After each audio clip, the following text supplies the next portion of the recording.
Allyson Felix. Allison, her brother Wes, and her mother Marlene presented She Runs the World at the Luckman to an enthusiastic crowd, and then hosted a Q&A session. They also had a meet and greet afterwards.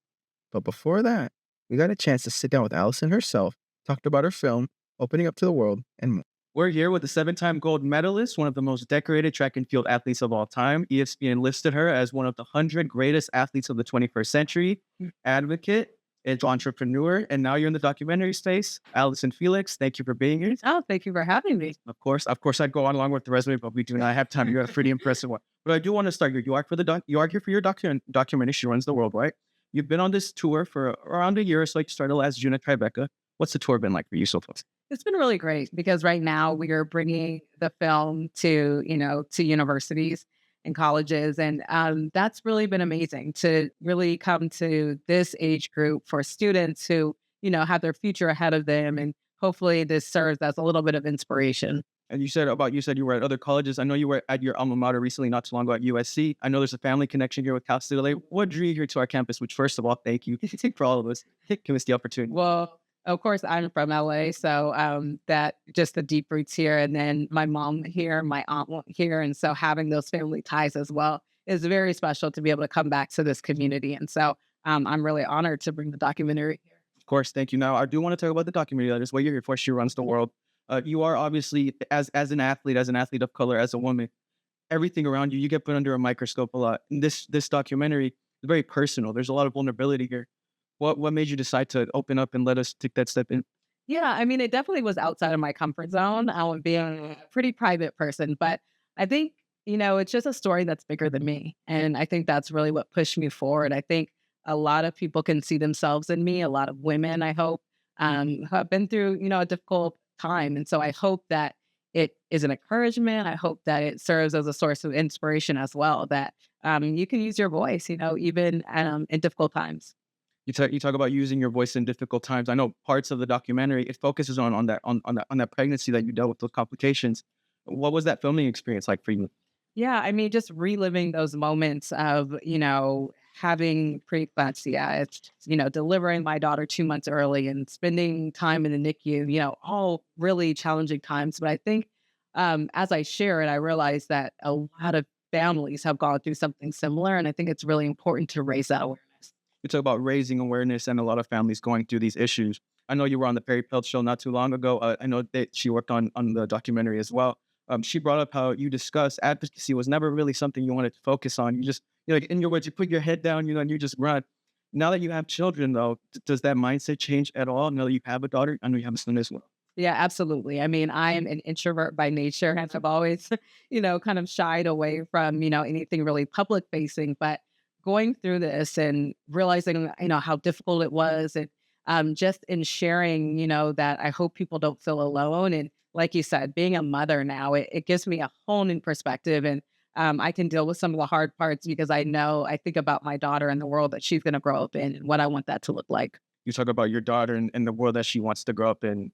I mean, talk to me about female athletes, because I know you highlighted obviously struggles that other female athletes in track and field struggled with as well. What message do you want to send to college athletes, especially female athletes, that maybe wasn't present in the film? Yeah, I mean, I think it's really about taking ownership of their experience, that they don't have to do things the way that they've always been done in the past, and to be unapologetically themselves. I think so often the world tries to push us and mold us and to fit into this box. And I think that, especially now more than ever, I think, athletes are speaking out and they're having opinions on so many different social issues. And I think that's really important, to share those and to share things you deeply believe in. You talk about stepping out of your comfort zone. I mean, we have to talk about the shoes. You're obviously here with Sage, right? Your company that you started with your brother Wes, correct? Yeah. Talk to me about that. What made you decide to step into that shoe space? Yeah, everything really happened organically. After I left my longtime sponsor, Nike, I knew I still wanted to compete. And so we founded our company, Sage, and we make shoes specifically to fit the form of the female foot, which we learned wasn't happening. And that shoes for women were just really men's shoes, and there was no difference. And so learning that, it thrust us into the space, and we learned so much. And we're really proud of what we're building. Talk about being proud of what you're building. You have done a lot for women and for female athletes. Do you feel like there's anything else that can be done, especially for female athletes in these spaces? Absolutely. I think, it's such an exciting time for women in sports. There's so much momentum, but I think there's always ways that we better can support and for women to really have a choice between motherhood, professions that they love. NIL is happening. There's just so many exciting things. And so, always down to do more. Are there any experiences you learned on the track that maybe carried over to the entrepreneurial space, the advocacy space? Yeah, definitely just dealing with like hardships and persevere perseverance. Yeah. And just, failures. As an athlete, you're always going to go through something that's hard. And as an entrepreneur, you're no doubtedly going to go through struggles. And I've learned to push through on the track, and I'm trying to bring that energy to business as well. You talk about struggles and the ups and downs. I actually wanted to ask you about that because me personally, I've actually been following you since I was around 7 years old, going back to Beijing at the Olympics. No. No, wait, And now I'm 24 years old. I've seen you in those ups and downs. One moment, gold medals, another moment, Yeah. The struggles with pregnancy, but then you finish your career as the most decorated track and field athlete of all time. What kept you going? I think just always setting a new goal, pushing myself outside of my comfort zone. And once, I was able to accomplish one thing, shifting to something else and realizing that, you could test yourself and you can get outside of what you've always done. Stepping out of that comfort zone, you definitely push a lot of us to step out of the comfort zone. We gotta ask. I feel like it's the elephant in the room. 2028 Olympics are coming up soon.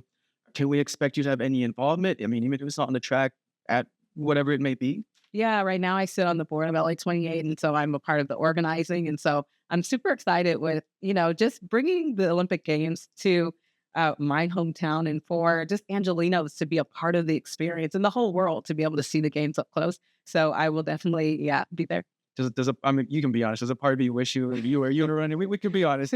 There are when I think about all my career, there's nothing like competing at home. So yes, that experience, I'm super excited for the athletes who are going to be able to experience it because it's something that's really special. What are you hoping audiences take away from this documentary as we step into? I hope that they see that this is a story that is so much bigger than myself. And it's really about all women, about all people who have been told, that they couldn't do something and really to stand up for what you believe in and that you can create change. Well, I want to talk about then. What's next for Allyson Felix then? I have a book coming out next year called Fast and Slow, so I'm excited about that. You already mentioned the LA28 games.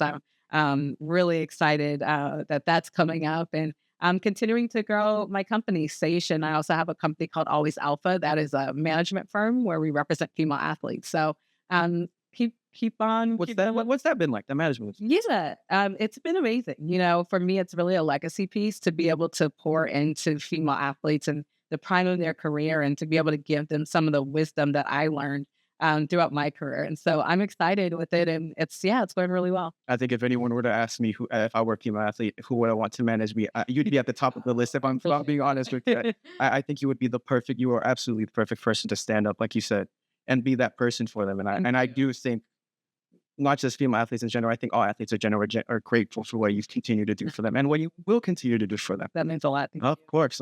And with that being said, Allyson Felix, thank you once again for giving us this opportunity. Thank you. It's my pleasure. Thanks for having me. Emanuel Martinez joins me now. Emanuel, thank you so much for being here. How was your experience like having that Q&A session with the greatest track and field athlete of all time, Allyson Felix? Well, it's like you said, she's the greatest track and field athlete of all time. It's not every day you get to talk to someone like that of her caliber, but despite her impressive resume, she's great. She's extremely humble, and she was a great interview. Yeah, and then did you get a chance to see her documentary in the screening? Actually did. Right after the screening, I was able to catch the whole documentary in full, and it was powerful. It was inspiring. I can't wait for the wide release to come out. I think people will enjoy it, especially if you're a fan of hers. Great and powerful. Left me inspired when I walked out of the Luckman, for sure. For sure. And after watching that documentary, is there anything you wish you could have asked her? Just how long it took her to film that. It was over years. A lot of backlog and back catalog footage yet. So I want to know how long it took, for sure. Yeah, and recently Allyson Felix just announced that she is trying to make a comeback for the LA28 Olympics. What are your thoughts on that?